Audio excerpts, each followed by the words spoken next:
Bienvenidos a la tercera temporada del Psique Podcast. Aquí hablamos de salud mental, psicología, emociones, mente y cultura. Pero también es un espacio abierto al debate. Comenzamos. 1, 2, 3, 4.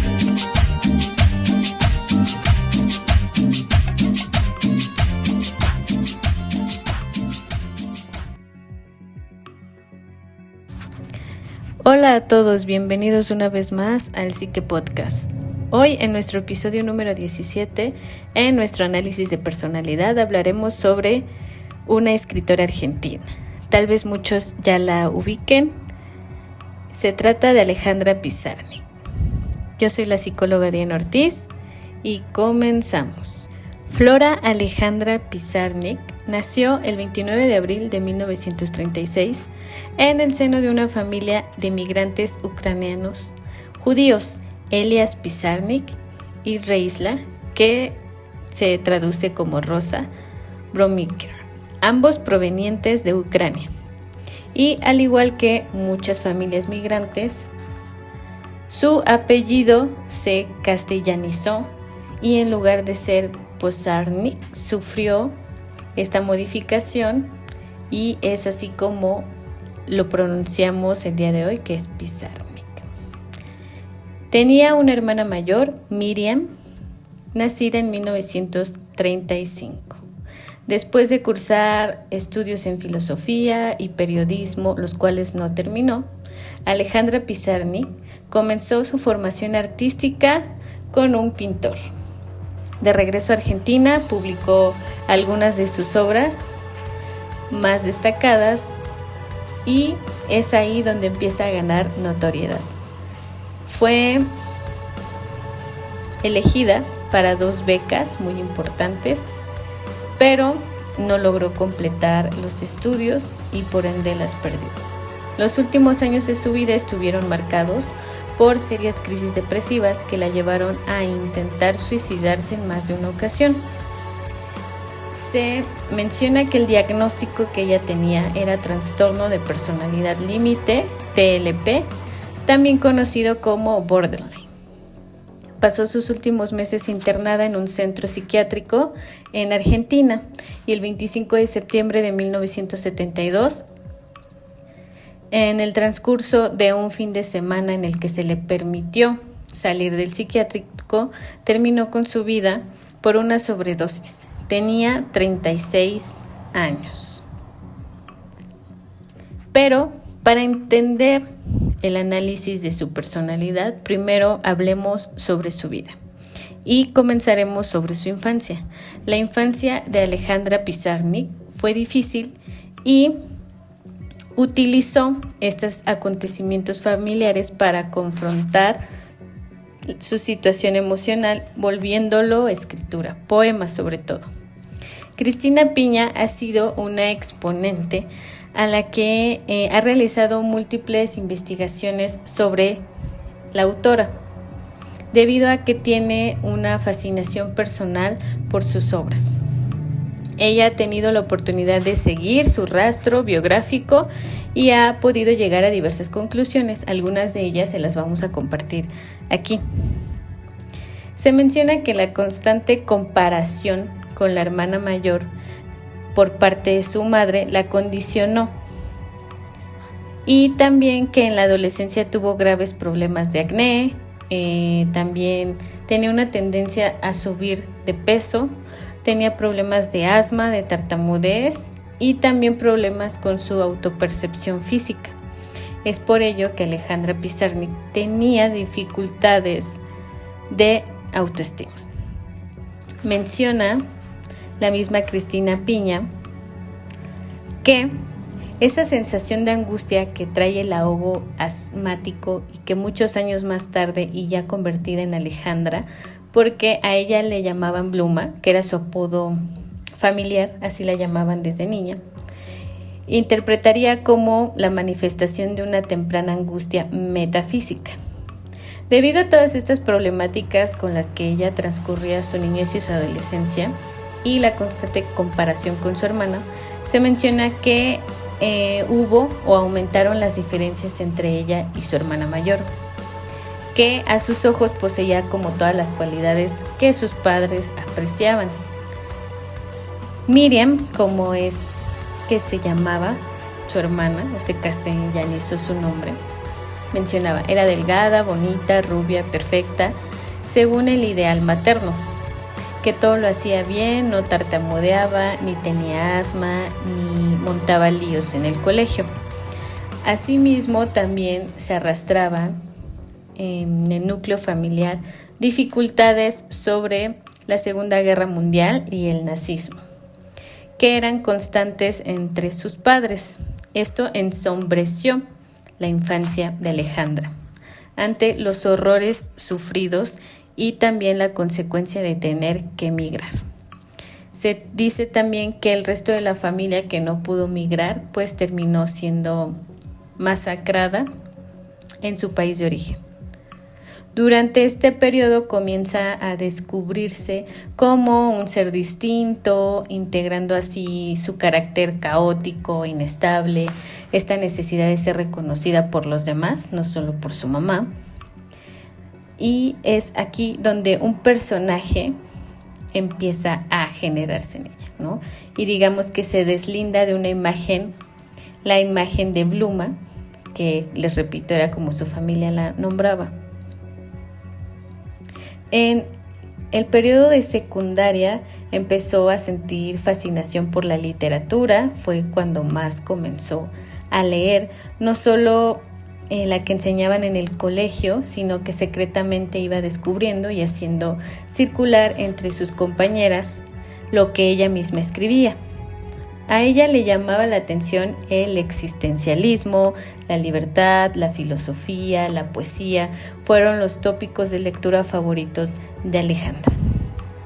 Así también como la identificación o la búsqueda de la definición de la subjetividad. Pizarnik se enfrentó al modelo ideal de un estudiante durante su estancia en la escuela secundaria, es decir, el prototipo de adolescente que forjó o que se forjaba en ese momento entre las familias de clase media argentinas, pues era de ser recatados, discretos, tener buena conducta, tener buenas notas o calificaciones en la escuela. Y este proceso que derivó en ser una joven totalmente diferente a este tópico. Alejandra Pizarnik era una joven rebelde, estrafalaria, subversiva, frente a la imagen del adolescente de los años 50. Se podría decir que era catalogada por momentos como una chica rara en el colegio, llena de excentricidades, y para algunos padres era la imagen exactamente contraria a lo que aspiraban que fueran sus hijas. La concepción también de su cuerpo cobró una importancia médica cuando la medicación o los medicamentos que ella consumía empezaron como a tomar fuerza en su rutina y en su vida. Ella comenzó a consumir medicamentos para poder bajar de peso, pero progresivamente pues adquirió una adicción a los fármacos. Quienes la conocieron entonces y luego supusieron de su adicción progresiva. Alguien recordó que siempre se referían a la casa de Alejandra como la farmacia, por el despliegue de fármacos, barbitúricos y demás pastillas que se desbordaban por su botiquín. A esta situación y cuestionamiento pues se sumaba la pasión cada vez mayor que tenía por la literatura. Era una lectora de muchos y de grandes autores durante su vida. Intentó ahondar en temas de sus lecturas y aprender de lo que otros habían escrito. También lectora de la filosofía existencialista, y así se convirtió también en creadora hacia círculos de textos suyos como El deseo de sobresalir, de triunfar. Se puede enumerar el nacimiento de varias obsesiones poéticas perdurables durante este periodo. Ella buscaba la identidad, la construcción de la subjetividad, la infancia perdida, la muerte. En su juventud pues despierta como esta fascinación a través de su escritura por la muerte. En 1953 finalizó sus estudios en secundaria y de ahí empezó el temor del porvenir. Al año siguiente, en 1954, Pizarnik ingresa a la Facultad de Filosofías y Letras de la Universidad de Buenos Aires. Por aquel entonces también empezó su primer diario manuscrito, del que se tiene registro el 23 de septiembre de ese mismo año, del 1954. Sus expectativas académicas oscilaban mucho, de ahí que pasara de la carrera de filosofía a la de periodismo, luego a la de letras, al taller de pintura, para posteriormente abandonar toda carrera y estudio formal y dedicarse plenamente a escribir.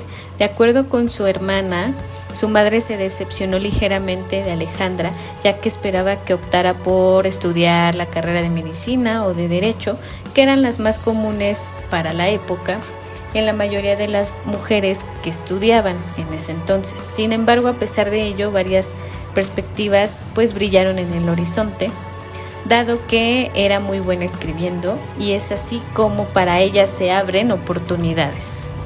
Y entonces sus lecturas se empiezan a transformar en temas que construyen sus personajes y su poesía, como la atracción por la muerte, la orfandad, la extranjería, su voz interna, la vida, la poesía y la subjetividad.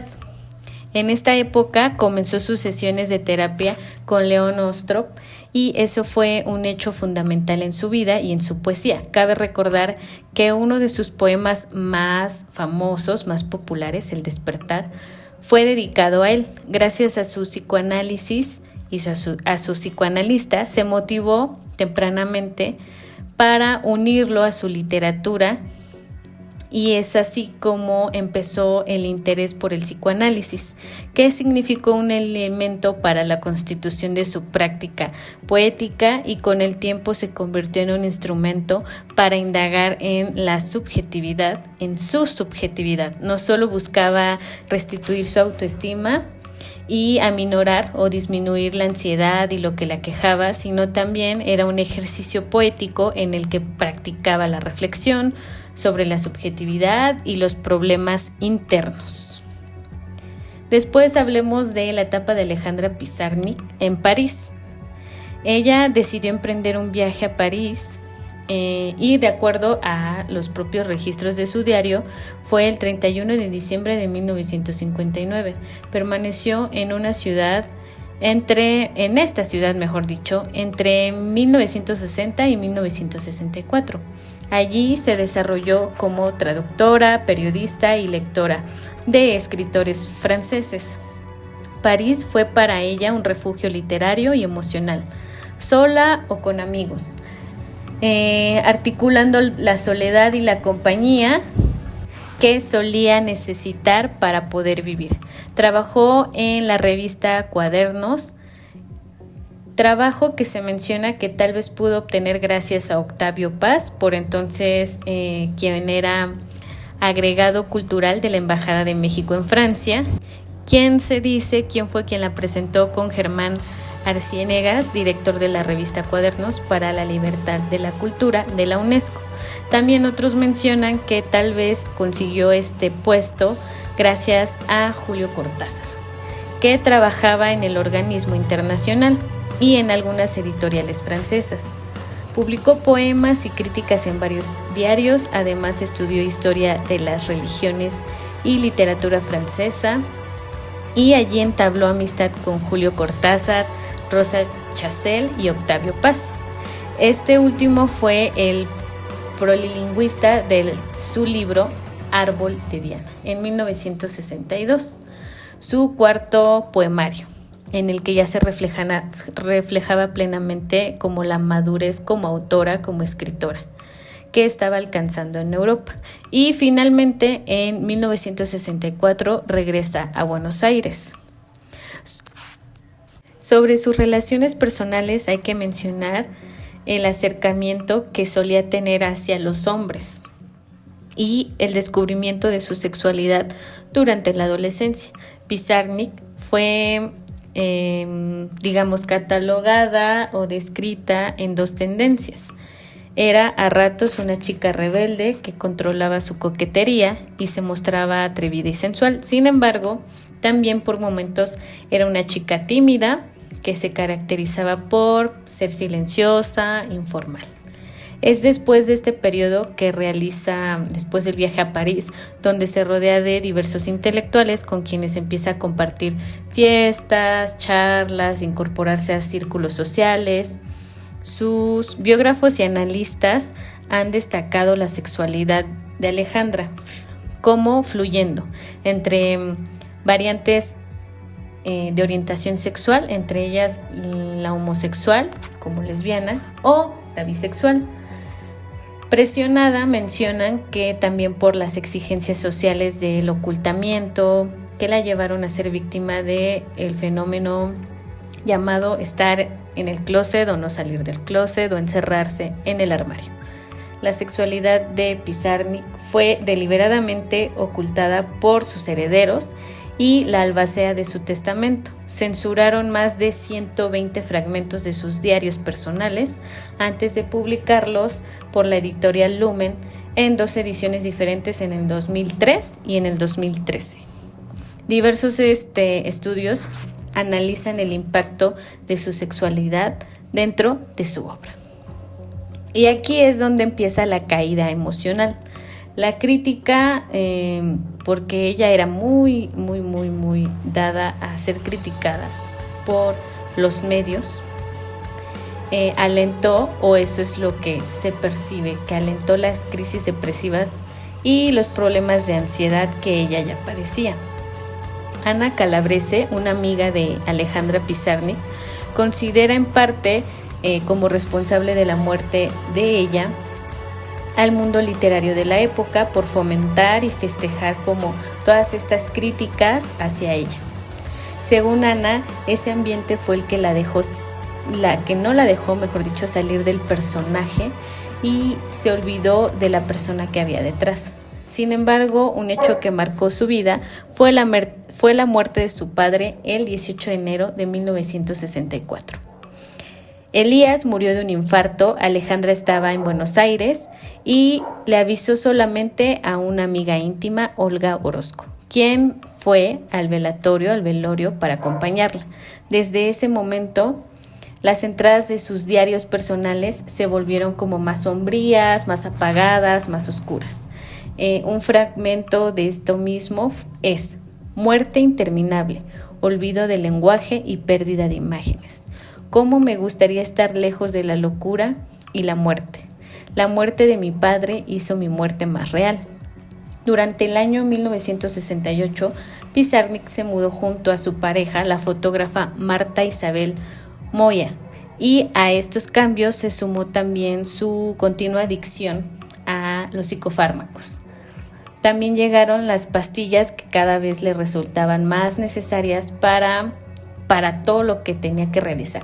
Durante la noche, durante el día, las consumía para escribir, para poder dormir bien, para no confundirse, para estar más atenta, para tranquilizarse, para relajarse, para calmar su angustia, incluso en sus momentos de crisis en los que buscaba auxilio por medio de llamadas telefónicas a personas cercanas a ella en la madrugada, etcétera, ¿no? Se menciona que consumía muchísimos medicamentos controlados.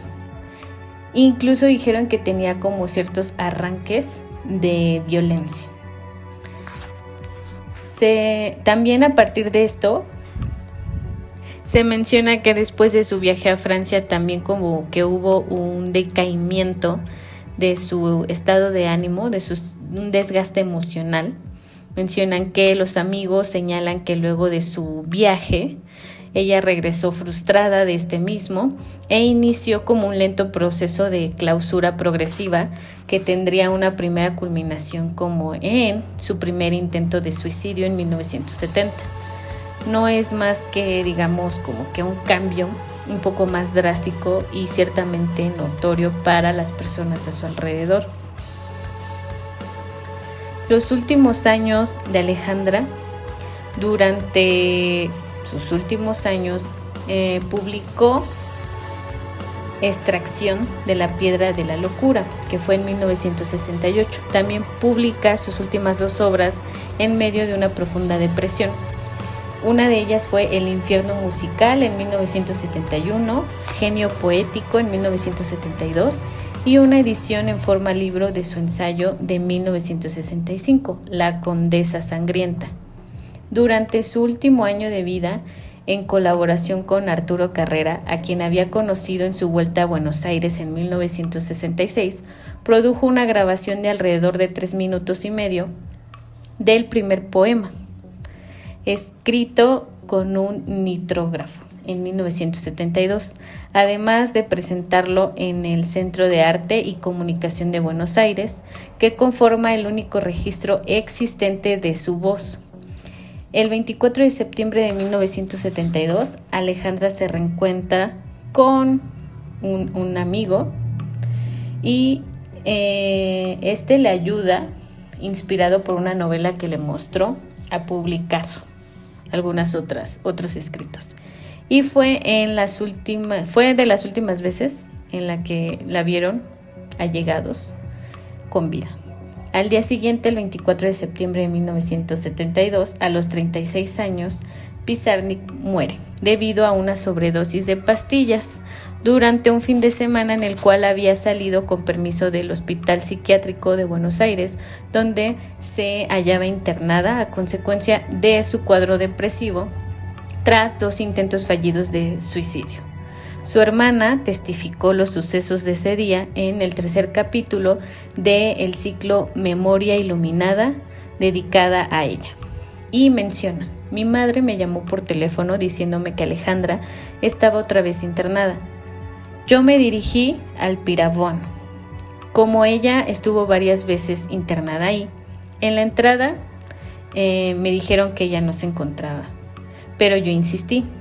Era cerca de la noche, así que empecé a caminar ahí por esos pasillos oscuros. Llegué hasta la sala de psicopatología, donde pensaba encontrarla, pero no sabía dónde. Y ahí dijeron que ya estaba muerta. Y ahí fue a la morgue. Mi marido después la reconoció y yo tuve que ir a la comisaría también. El día siguiente, el martes 26, fue el velorio, sumamente triste, en la nueva sede de la Sociedad Argentina de Escritores, que prácticamente se inauguró para velarla. En el pizarrón de su recámara se encontraron los últimos versos de Alejandra, que escribió con un gis, que decían: no quiero ir nada más que hasta el fondo. Sus restos descansan en el cementerio israelita de La Tablada. Y pues bien, esta fue la historia de manera general y a grandes rasgos de Alejandra Pizarnik. Ahora vamos con su análisis de personalidad. Durante, la noticia y al conocerse los motivos por los que Alejandra Pizarnik falleció, es que a lo largo del tiempo no solo se ha estudiado su literatura, sus obras, su vida, sino que también se ha hipotetizado sobre un diagnóstico más formal, es decir, diversos especialistas de la salud mental han intentado hacer un perfil y generar un diagnóstico más preciso. Incluso se ha rumorado desde esquizofrenia, trastorno límite de la personalidad, entre muchas otras patologías y trastornos más. Pero digamos que de manera oficial se menciona que tal cual su diagnóstico es trastorno límite de la personalidad. A quienes no sepan de qué consta este trastorno, tenemos un episodio en el que hablamos a detalle sobre él. Y a quienes no, les vamos a hacer como una breve descripción. Este trastorno es severo y se caracteriza fundamentalmente por la inestabilidad emocional y también por tener como esta marca a la impulsividad, tendencia a la impulsividad.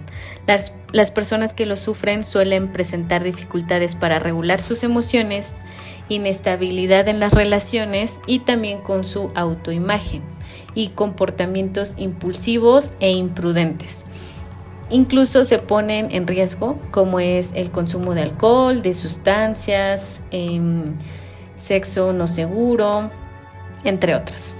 También hay una marcada intensificación en este trastorno en la presencia de conductas suicidas, presentes aproximadamente en el 80% de las personas que lo sufran. Es decir, que quienes padecen TLP tienen una alta probabilidad de, como síntoma, tener ideas suicidas, planificación, y también intentos, o sea, múltiples intentos. No hablamos de que al segundo intento fallido se puede abordar y disminuir, sino que siempre es muy latente el riesgo.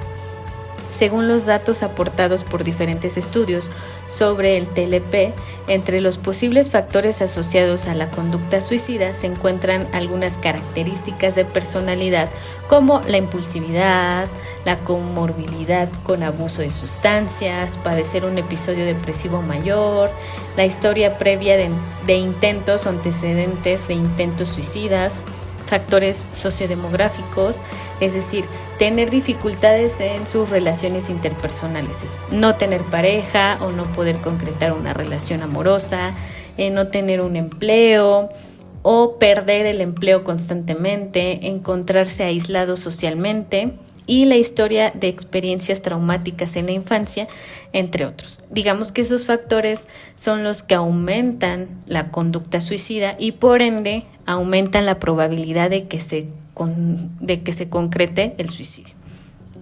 La impulsividad implica una dificultad para el control de la propia conducta, pasando rápidamente a la acción sin dar tiempo a la reflexión. Puede estar relacionada con otros tipos de conductas y rasgos como la agresividad y la hostilidad. Cuando estas características son muy extremas, muy intensas y poco flexibles, se pueden, pues obviamente, reflejar en la persona y en su entorno. Otros factores implicados en la gravedad del TLP son las experiencias traumáticas durante la infancia. Estas experiencias hacen referencia a episodios de abuso, pérdidas significativas, negligencia por parte de los cuidadores, entre otras. Muchas de las personas con trastorno límite de la personalidad refieren haber sufrido algún tipo de experiencia traumática durante su niñez, siendo la más frecuente el abuso sexual. Estudios previos han sugerido que sufrir abuso sexual durante la infancia se asocia con la presencia de conductas suicidas en la edad adulta. Y así que, digamos, de alguna u otra manera, se pudo visualizar y analizar que la vida de Alejandra Pizarnik estaban presentes muchos de los síntomas que componen el trastorno límite de la personalidad.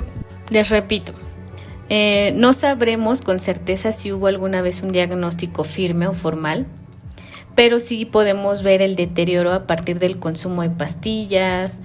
Se menciona que tomaba por indicación médica y por voluntad propia y las conseguía a través no solo de los médicos, sino de amigos o personas cercanas a ella. Mencionan que tomaba pastillas para todo, para dormir, para despertar, para todo.